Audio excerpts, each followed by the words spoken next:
Disclaimer: this YouTube channel doesn't promote any violent, harmful, or illegal activities. All content provided by this channel is meant for an educational purpose only.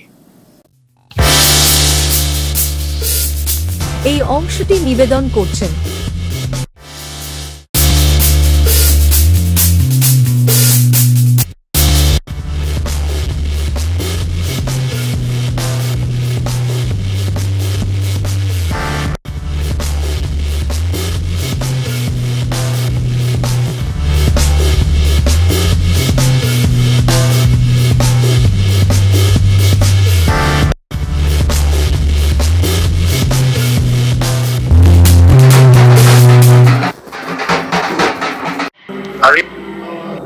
আলোর উৎসব দীপাবলি। আর এই দীপাবলি উপলক্ষে দুস্থদের মধ্যে বস্ত্র বিতরণের আয়োজন করল ডায়মন্ড হারবার পুলিশ জেলার অতিরিক্ত পুলিশ সুপার জোনাল। তবে উপহার পেয়ে খুশি বিভিন্ন এলাকা থেকে আসা মানুষজন। সোমবার সকাল থেকে ডায়মন্ড হারবার অতিরিক্ত পুলিশ সুপারের দপ্তর সংলগ্ন প্রাঙ্গণেই শুরু হয় দুস্থদের মধ্যে বস্ত্র বিতরণ। মূলত ডায়মন্ড হারবার পুলিশ জেলার বিভিন্ন এলাকার অনাথ আশ্রম, বস্তি এলাকা, বৃদ্ধাশ্রম এছাড়া ইটভাটার শ্রমিকদের মধ্যে বস্ত্র প্রদান করা হয়, পাশাপাশি তাদের হাতে তুলে দেওয়া হয় খাবার।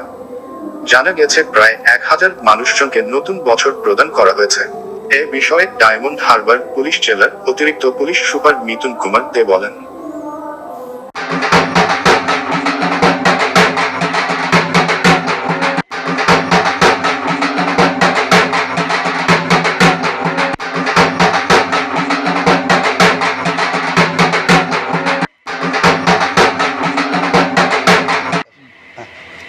আজকের পুজো এবং গোটা আমাদের এটা তো সবাই জানি, আমরা পুলিশের সঙ্গে কালী পুজোর একটা যোগাযোগ আছেই। এটা আমাদের এখানেও একটা ট্র্যাডিশনাল, অনেক পুরনো পুজো।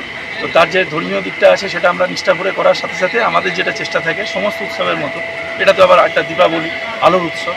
তো আমরা চেষ্টা করি যেসব কর্নারে সোসাইটির যেসব সমাজের যেসব প্রত্যন্ত জায়গাগুলোতে একটু আলো কম পৌঁছচ্ছে আমরা বলতে পারি, সেখানে যদি মায়ের আশীর্বাদে আমরা একটু উদ্যোগ নিয়ে আলো পৌঁছে দিতে পারি, তো সেটাতে আমাদের আনন্দ ম্যানিফোল্ড হয়ে যায়। তো সেটা আমাদের থাকে লক্ষ্য। আমরা এই যে সারা বছর ধরে শুধু এই যে বাচ্চাগুলো বারবার আসছে বা তাদের সঙ্গে তারা আমাদেরকে চিনতে পারে, মানে যেন ফ্যামিলিতে যেরকম হয় বেড়ে ওঠার সময়, সেটা একটা আলাদা প্রাপ্তি। তার সঙ্গে যেটা হয় সারা বছর আমাদের অফিসাররা তারা খুব স্বতঃপ্রণোদিতভাবে এই একটা দিন বা দুটো দিনকে কেন্দ্র করে তাদের সঙ্গে একটা আত্মিক যোগাযোগ তৈরি হয়। সমাজের বিভিন্ন স্তরের মানুষজন যারা এই ধরনের উদ্যোগগুলো নেন, অনাথ আশ্রম, বৃদ্ধাশ্রম বা কোথাও কেউ একটা ইটভাটাতে একটা স্কুল চালাচ্ছেন, তারাও ফিল করেন যে আমাদের এই আমরা ডায়মন্ড হারবারের পুলিশ পরিবারের তরফে তাদের সঙ্গে আমাদের একটা যোগাযোগ আছে, আমরা তাদের সঙ্গে আছি, পিছনে আছি। আর এর সঙ্গে আর একটা জিনিস আমরা নিশ্চয়ই বলবো যে আমাদের পরিবারের সদস্যদের, বিশেষ করে আমাদের পরবর্তী প্রজন্ম বাচ্চাদেরকে আমরা সবাই চেয়েছি যে তারা যেন এটার মধ্যে এই আনন্দে সামিল হয়।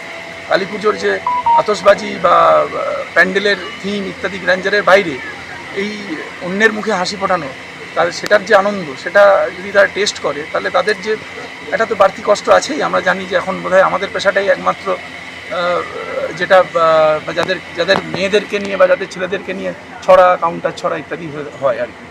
তো হয়তো হতে পারে যে বাকি সমাজের যে সমস্ত পেশা বা স্তরের মানুষজন তারা একদমই দুর্নীতিহীন, আপোষহীন, তাদের কোথাও কোনো ভুল হয় না, তারা আদর্শ একটা ব্যবস্থাপনার মধ্যে চলেন এবং আমাদেরই তরফে হয়তো ত্রুটিগুলো আছে। তো সেটার পরেও যদি এই আনন্দটা তারা টেস্ট করতে পারে আমাদের বাচ্চারা, তারা বোধহয় অনেক মানে একটা অন্য ধরনের একটা অমৃতের স্বাদ পাবে এবং সমাজের পাশে দাঁড়ানো তাদের কোনো কিছু তাদেরকে এটা থেকে বিরত করতে পারবে। Nothing can deter them from standing by the. কোথা থেকে এসেছিলেন? ডায়মন্ড হারবার পৌরসভা। কি পেয়েছেন আজকে তাহলে? আজকে শাড়ি পেলাম, খাবার পেলাম। কে দিলেন এখান থেকে? অ্যাডিশনাল আচ্ছা আচ্ছা, কেমন লাগছে আপনার? খুব ভালো লাগছে, উনি প্রত্যেক বছরই দেয়। আচ্ছা, এই বছরে দিলেন। আমরা এখানে হাঁস তুলেছিলাম, কাজ করেছিলাম, তাই জন্য আমাদেরও নাম লিখে নিয়েছিল, তাই শাড়ি, খাবার, জল। আচ্ছা আচ্ছা, আগে দেখেছি। কেমন লাগছে আপনার? প্রত্যেক বছর কি আসেন? না, এবছর আগের বছর এসেছি, এবছর। কোথা থেকে এসেছেন আপনি?